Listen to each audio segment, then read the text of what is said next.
नवनाथ ग्रंथ कसं वाचावं तर एक पुरुषनी तो ग्रंथ 7 ऋषींचं साक्षी ठेवून आणि 9 मुला कुमार ठेवून एक शोपारी नागवेलीचं पान धुरवा सवाय 11 रुपये साक्षी ठेवून कळस भरून श्रीफळ उभं राहायचं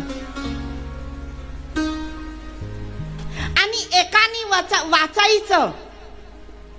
रोज त्याचा टाइम ठेवायचं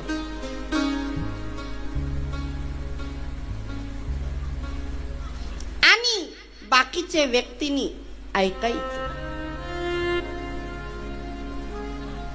स्त्री असो पुरुष असो मुलं असो मुली असो त्यांनी ग्रहण करायचं फक्त ग्रंथ पूर्ण होत नाही तापर्यंत ग्रंथ पूर्ण होत नाही तापर्यंत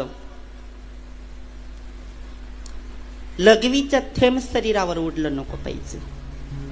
त्यानंतर गादी पलंगावर किंवा खुर्ची टेबलवर बसू नये जमिनीवरच आसन घेऊन बसलं गेलं पाहिजे आणि दुधापासून स्वयंपाक होत असेल तेच स्वयंपाक खायला पाहिजे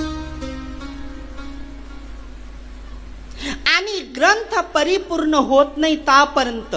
चतुर्मास लागू द्या 1.25 महिना लागू दे 8 दिवस लागू दे एकच दिवस लागू दे त्यांनी परिपूर्ण